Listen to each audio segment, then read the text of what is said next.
guys, welcome back to my channel. I feel like I always say the same thing. Hey guys, welcome back to my channel.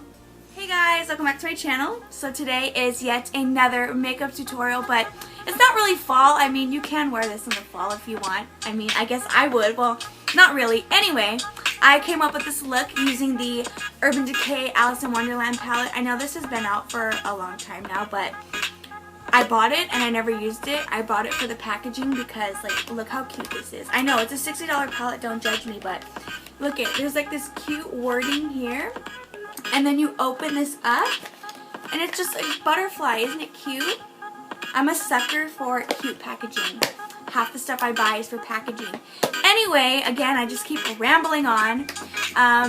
I created this look using that palette and I hope you guys enjoy. So if you guys want to see how I got this look, then just keep watching.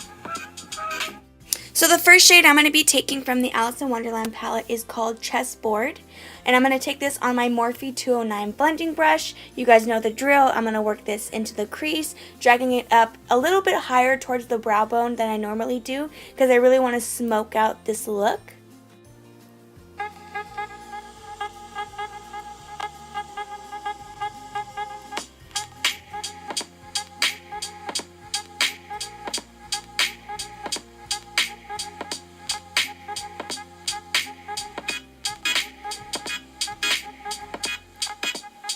Now I'm going to be taking the shade Gone Mad on an Anastasia blending brush, and I'm going to be working this in the crease to deepen it up and give it a lot more definition.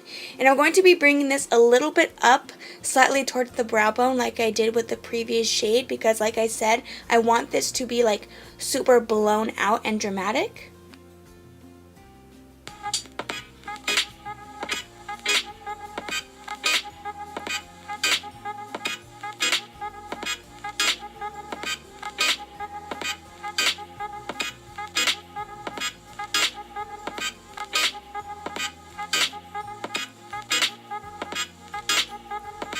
That purple shade isn't as intense as I would like it, so I'm going to be taking that pink shade called Cake, and I'm going to be putting this on top of that purple shade just to kind of change the color up a bit, and maybe it will make it a little bit more intense and bring out that purple shade because right now it's looking a little bit gray.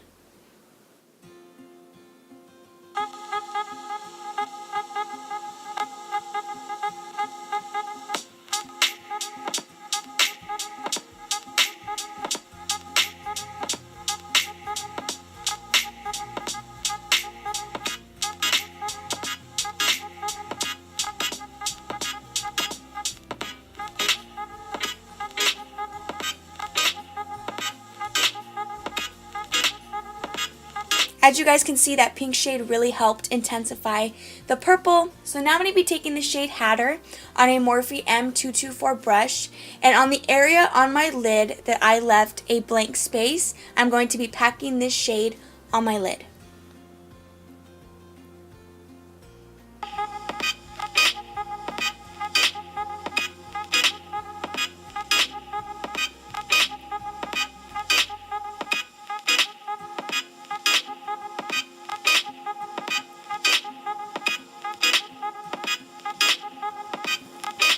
Now that I have the green as intense as I want, I'm going to be taking my Maybelline Eye Studio Gel Liner in Blackest Black on this e.l.f. Cosmetics eyeliner brush, just creating a wing just like usual.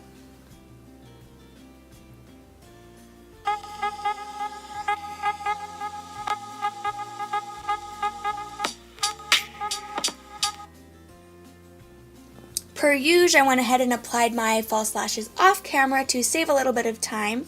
Now to prime my skin for foundation, I'm going to be taking the Nivea Men Post Sensitive Shave Balm. You guys know I love this stuff, so I'm going to be putting this all over my face.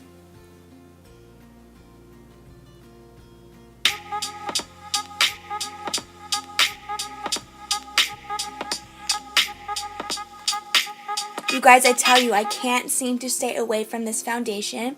This is the L'Oreal Infallible Pro Glow Foundation in the shade 203 Nude Beige. I'm going to be putting a pump or so on the back of my hand and then just dotting it all over my face, and I'm going to be blending it out with a damp beauty blender.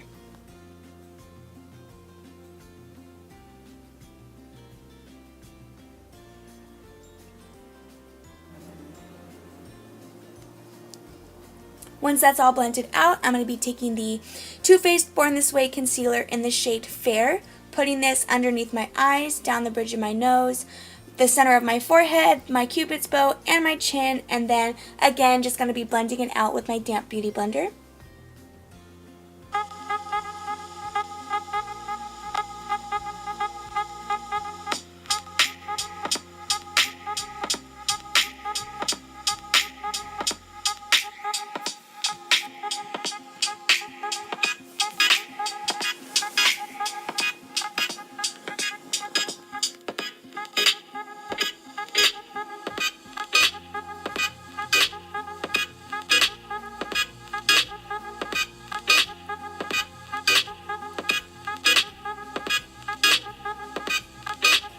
Lately I've been really into cream contouring, so I'm going to be taking this cream contour stick from Smashbox, putting this on my cheekbones, down the sides of my nose, and then a little bit on my forehead, just so that way when we do add our bronzer, this will kind of keep it lasting longer all day. And I just really like how natural this makes my cheekbones look, as well as my nose and my forehead.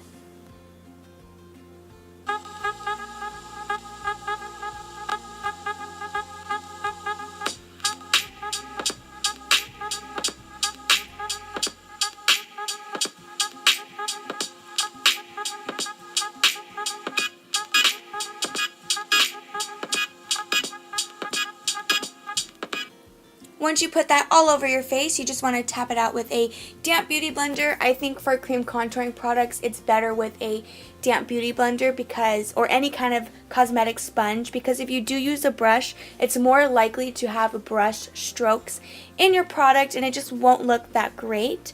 So once you blend this all out, the reason I didn't set my under eyes is because you always want to do creams or liquids before powders, because those don't really mix once you put a powder on your face and then putting liquid. It'll just look a lot more patchy, so that's why I chose not to set my under eyes quite yet.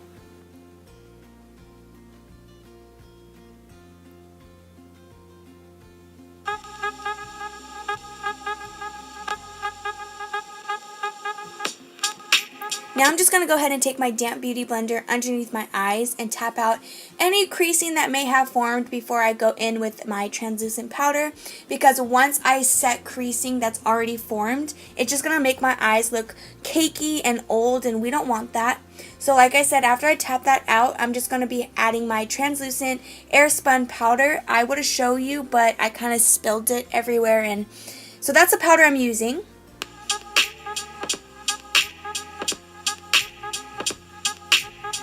To sharpen up that contour a bit, I'm also going to be taking that translucent powder underneath of that contour stick that we put, just so that way it's a clean cut and when we do add our bronzer, it's not super messy.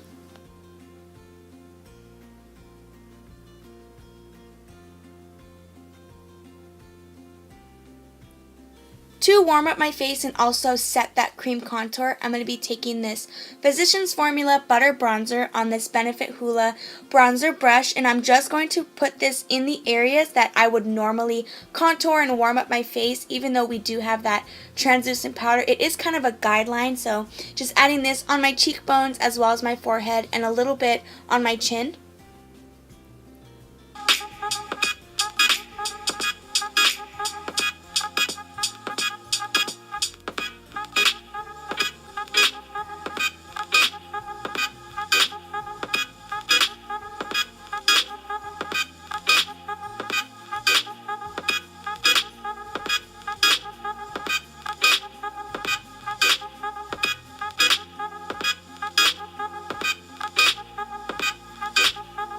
For blush, I'm going to be taking the Color Iconics blush from Wet n Wild in Apricot in the middle on this Morphe M404 brush. Per use, just putting this on the apples of my cheeks and then blending it into my bronzer.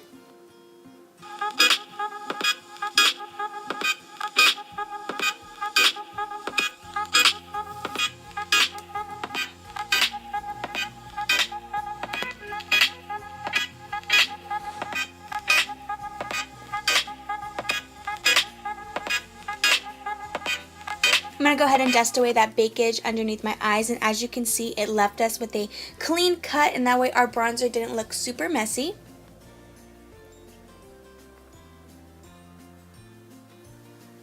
Now I'm going to go ahead and take Marc Jacobs Highliner Gel Crayon in the number 42 Black to put this underneath of my lash line so that way it gives us a little bit more definition. For highlight today, I'm going to be taking this Urban Decay Afterglow Skin Illuminator in the shade Sin on this Morphe M532 brush, putting this on the highest points of my cheekbones as well as a little bit on the tip of my nose.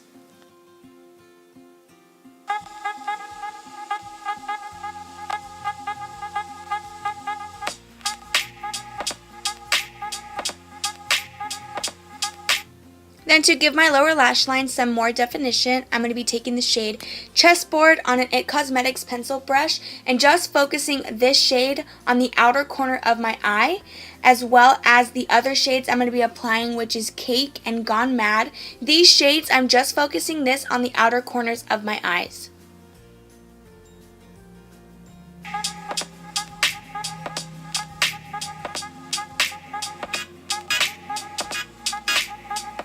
Just so that way everything kind of looks the same, I'm going to be taking the shade Hatter and putting this on the inner corner of my eye.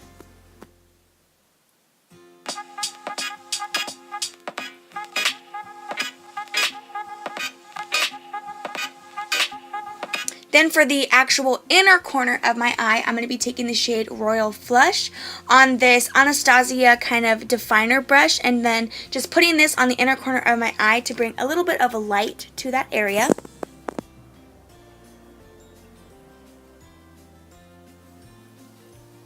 Now for lips, I'm going to be taking Kylie Cosmetics Posie K lip liner and then just lining my lips and filling them in. And then on top of that, I'm also going to be taking Kylie Cosmetics Posie K liquid lipstick.